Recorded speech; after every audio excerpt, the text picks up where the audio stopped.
빨간 부채, 파란 부채. 옛날 어느 마을에 가난한 할아버지와 욕심쟁이 부자 할아버지가 살았어요. 가난한 할아버지는 부지런하고 인정이 많았죠. 날마다 끼니를 걱정하는 처지였지만 자기보다 어려운 사람을 보면 그냥 지나치지 못했어요.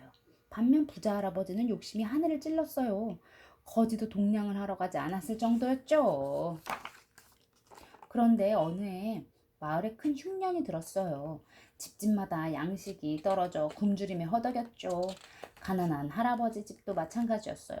그래서 하는 수 없이 부자 할아버지를 찾아갔죠. 여보게, 보리 한 가마니만 구워주겠나? 내년 봄에 꼭 갖겠네. 없는 살림에 남들한테 퍼주더니 꼴 좋구만.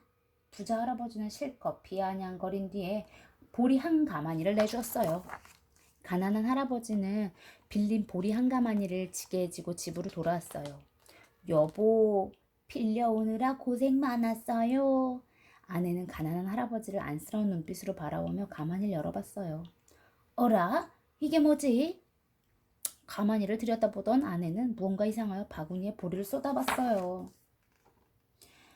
아유, 이것 좀 보시오. 보리에 겨와 모래가 잔뜩 있어요. 아내는 깜짝 놀라 소리쳤어요. 보리는 반 가마니도 채 안 되겠어요. 아니, 어떡해. 아내는 기가 막혀 부엌 바닥에 풀썩 주저앉았어요.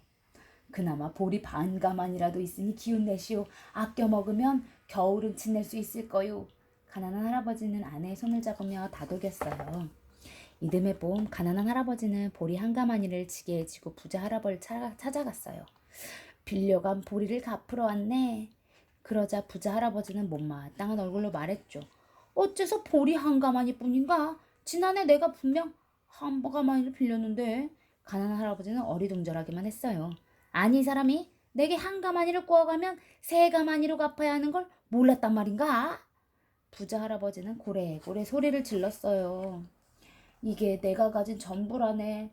딱한 사정 좀 봐주게.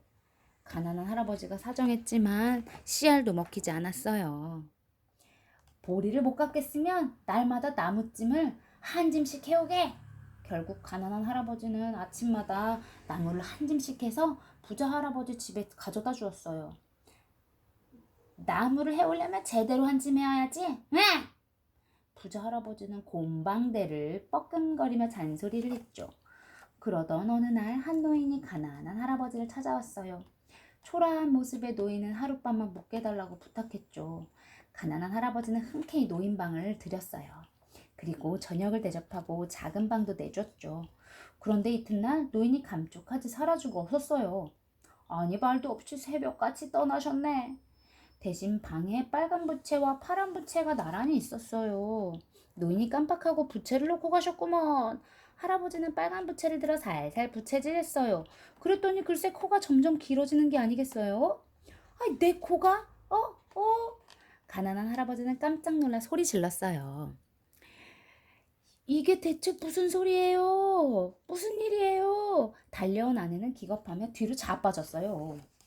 할아버지는 길어진 코를 붙잡고 땀을 뻘뻘 흘렸어요.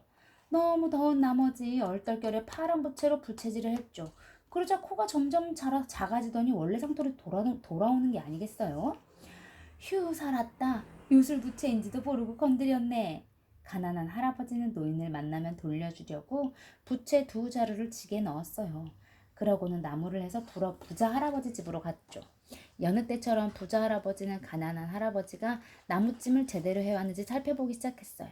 그러다 지게 안에 놓여있는 부채를 발견했죠. 여보게, 이 부채는 뭔가? 말도 말게. 그 부채 때문에 어찌나 놀라던지. 가난한 할아버지는 지난 저녁에 찾아왔던 노인과 요술부채 이야기를 해줬어요.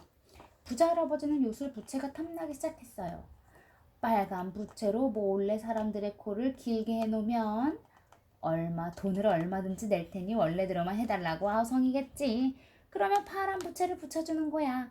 금세 두 자루로 금방 떼돈을 벌겠는걸.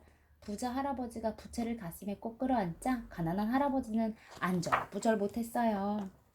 부자 할아버지는 음흉하게 웃으며 말했어요. 이 부채와 내 집을 바꾸세. 안 될 말일세. 노인에게 돌려주어야 하네. 가난한 할아버지는 딱 잘라 거절했어요. 하지만 부자 할아버지는 막무가내였어요. 결국 부자 할아버지는 부채 2개를 가지고 가난한 할아버지 집에서 살게 됐어요. 시험 삼아 부채를 붙여볼까? 부자 할아버지는 빨간 부채를 얼굴에 대고 천천히 붙이기 시작했어요. 부자 할아버지의 코는 점점 길어졌어요. 과연 요술 부채로구나. 그런데 부자 할아버지가 흐뭇하게 있는 사이 코가 천장을 뚫고 하늘나라까지 올라가고 말았어요. 쥐상에서 요상한 코가 올라왔네. 하느님은 코를 나무에 꽁꽁 묶어두라고 명령했어요. 아이쿠, 코가 너무 길어졌잖아. 당황한 할아버지는 얼른 파란 부채를 붙였지요. 그러자 코가 짧아지면서 몸이 공중에 붕 뜨기 시작했어요. 하늘나라 나무에 코가 묶여 있어 딸려 올라갔던 것이지요.